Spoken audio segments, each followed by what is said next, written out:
The number one thing that beginner wholesalers wet their pants over is contracts. Reading through all of these templates online that they don't understand whatsoever is scary. And not understanding these contracts could mean you having to be stuck with an agreement to have to buy a property that you have no intentions of buying. So in this video, I'm gonna give you a full explanation of how wholesale contracts work, and at the end of this video, I'm gonna share with you where you can find the exact templates that I use in my own business. Now, there's two contracts that you need in order to actually close a wholesale deal. The first one you need is a purchase and sale agreement. Now, what is a purchase and sale agreement? Well, it basically is an agreement between you and a homeowner that says that you are going to buy this property.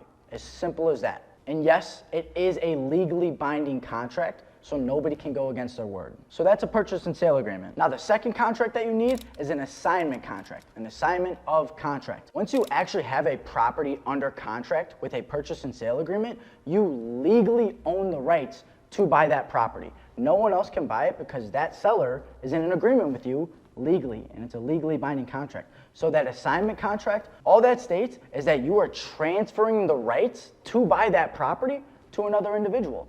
You are simply assigning the rights to buy the property to somebody else. In this case, a real estate investor. All an assignment contract is for is to ensure that you are not the one that is going to buy the property in the end. So the purchase and sale agreement, you sign with the seller. The assignment contract, you sign with the buyer. And yes, they are both legally binding and nobody can go against their words. Now, just because you get two pieces of paper signed from a seller and a buyer doesn't mean that you're just gonna magically get paid one day. What you need is to submit those pieces of paperwork to a title company. Now, what is a title company?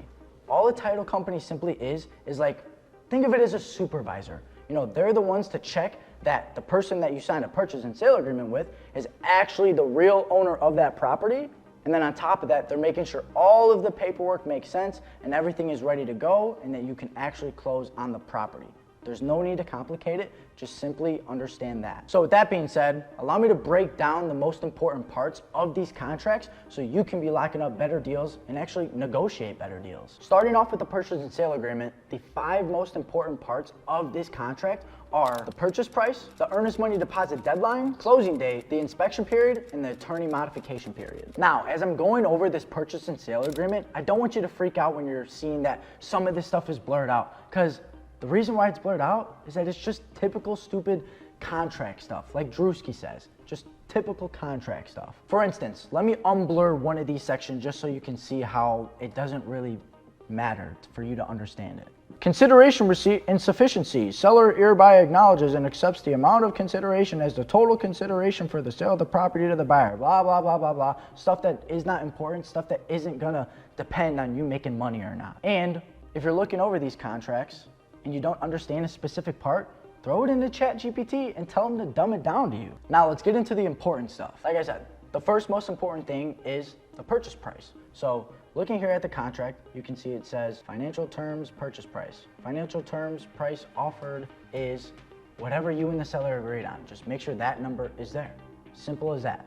Now the second thing that I mentioned was the earnest money deposit deadline. So let's go over that. Deposits to be held in escrow by company of buyer's choice. So this is basically saying that it is you, the buyer, aka the buyer, the wholesaler's choice of what title company the earnest money shall be held at.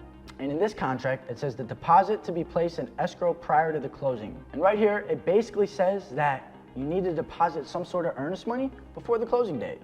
Now, please note, this is super, super important. Earnest money deposit should be no more than 1% of the purchase price. So let's just say the purchase price is $100,000. You're gonna wanna put here about $1,000. Now, as we're looking at the closing date section of this contract, it says that it can either be closed and all of that important stuff like the deed and the closing papers can be delivered in X amount of days, which I typically like to put about 30 days, or you can just put on a specific date. All of this other wording that is so drawn out and just written by an attorney to make sure everything is very precise is not that important. All you gotta know is that the closing date, you choose it and you agree on it with the seller. Now, onto the inspection period.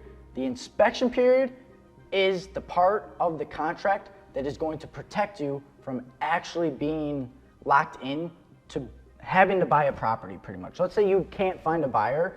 This inspection period, the inspection of property, is what is going to allow you to be able to back out of a contract with no repercussions. So as you can see here, basically what it's saying right here is that the buyer, you, the wholesaler, has until the closing date to finish all inspections to see if you actually want to buy this property. So within this contract, you are protected to the fullest because you can pretty much back out the day before closing and there's going to be zero repercussions. Now, onto the attorney modification period. Why do I include these in my contracts? The reason being is that it really relieves that sales pressure between you and the seller. What this says here is that they have X amount of business days in order to bring this agreement to an attorney of theirs so they can make any specific provisions that the attorney might recommend to then give back to you. So when you're negotiating with your homeowner, with the homeowner or the seller that you're in communication with, you can bring this up to them and say, hey, even if you do sign today, you have X amount of days to bring this to attorney and make any sort of changes that you'd like. Now, notice the one thing in here that is super, super important is that there can be zero modifications to the purchase price. Now, I know I said that there's about 5 very, very important parts of a contract, but the attorney modification is a great way to negotiate better deals. And another thing in the contract that, makes it a lot easier to negotiate better deals is the costs part. Buyer shall pay for all normal closing costs. Costs shall not include voluntary or involuntary liens on the property or against the property. If you mention to a seller or a homeowner, hey, I'll cover the closing costs, I'll cover the title policy, this, and that, it might entice them to want to actually work with you over other buyers that might be out there. And again, you're not paying the closing costs. The buyer who you are assigning this contract to is taking all of the stuff that's already in this contract. They're assuming everything that's in this contract. So let's go on to the assignment contract. So now that we're on to the assignment contract, notice how it's literally only 1 page. It's a super, super simple agreement, but it's very necessary. So let's run through it. Looking at the first part, this agreement is between an assigner and assignee. You are the assigner, and then the buyer is the assignee, and it's regarding the purchase of the reference subject property below. So the subject property would be the property that you have under contract. The legal description is simply just the PIN number on the property. It might be called something else within different states. In Chicago, it's called the PIN number, and it's basically just the property identification number, pretty much. You can get that from Zillow, you can get that on Redfin. Actually, I can literally show you right now how you can find the PIN number of a property. So let's head over to Redfin, go over to property details, scroll down, boom, the parcel number. There's your PIN number. Now, this is the part where some people get a little bit confused in terms of the language in here. So it says, whereas the buyer, you will be the buyer also within this contract, I know that's confusing, has entered into a purchase and sale agreement with the homeowner of the subject property for the purchase of the subject property. Whereas the buyer wishes to assign its rights, interests, and obligations in the purchase and sale agreement to the assignee, basically. Now, this part is the assignment fee, the juicy part, where you're actually putting in writing that you, the wholesaler, are getting paid, baby. So it basically says here, buyer, signer, you, the wholesaler, right here, the wholesaler, hereby assigns all rights, excluding all earnest money deposits, to said contract for sale and purchase.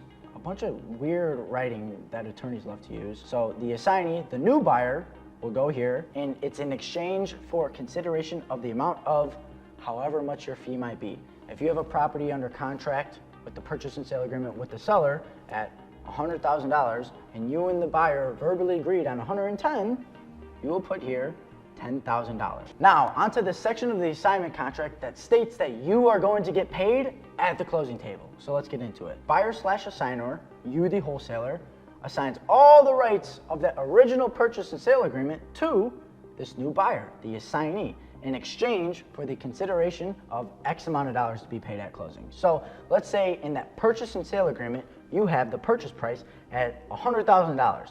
Now let's say you found a buyer and you guys agreed on $110,000 verbally. What you would put here is that $10,000 difference, because that is what you are going to be getting paid at closing. Now, this next section of the contract is basically saying that you, the wholesaler, are going to be receiving a non-refundable earnest money deposit from that buyer, so you get them locked in. They can't get that money back. It locks them into that contract. And then if they decide to, run away from you and not actually close on this, you at least get that earnest money, and then the seller can get their earnest money, and you have earnest money as well. Nobody gets screwed over. But on top of that, please keep in mind that yes, you will get that earnest money, but they also need to bring the remaining balance of that total purchase price. So let's say, you know, you want a $5,000 earnest money deposit. They will need to bring, right here, you would put $105,000 due at closing. Now, another very, very important part of this assignment contract is that it states that the assignee is fully aware and accepts all the terms and conditions of that original contract, that original purchase and sale agreement with that homeowner. Also, once you do put a property under contract and you are having a buyer basically buy a contract from you, make sure you send them the contract. Don't be one of those weird wholesalers that hides the original purchase and sale agreement from these buyers. These buyers need to know what kind of contract they're buying and that it doesn't say something crazy like, you know, that it's only for the little doghouse in the backyard. They need to see the original contract. And just a few other additional terms and conditions of the assignment contract that I like to include go like this. The assignment contract is not assignable. Why I put that in there is that there's a lot of shady wholesalers out there that like to, you know, put up a front and act as if they're a real cash buyer, and they'll, you know, get an assignment contract sent to them, sign it, and then try to assign it and just continue to daisy chain it through a million other wholesalers to where it never actually gets closed. So this assures that you're not gonna get stuck with a wholesaler just trying to daisy chain a deal, and that this is a real buyer. And these other two additional terms and conditions of this assignment contract are, again, just kind of stuff that, you know, an attorney would like to put in there just to protect their client to the fullest. So if you're reading this and you're still a little bit confused on what these mean exactly, like I said, throw it into ChatGPT, tell them to, you know, dumb it down to you or explain it as if they were trying to explain it to a fifth grader, and go from there. Don't overcomplicate this stuff. I'm showing you just the most important stuff that actually matters. Now, this isn't necessarily the best way or the only way to do wholesale real estate contracts. This is simply just personal preference. There's many ways to skin a cat. There's many ways to write up a contract. And a contract is just an agreement. So whatever you and the seller or you and the buyer might agree upon, put it in the contract. So again, it's simply just personal preference, and it's served me well for someone that's closed over 100 plus wholesale deals within the past 3 years. And yes, you can find both of these contracts within the link in the description, and they're completely free. So have at it. And something that I just have to mention, you know, I'm not a licensed attorney. This isn't legal advice. This is simply just my opinion, and again, my personal preference. So hopefully you're a little bit less confused about wholesale real estate contracts.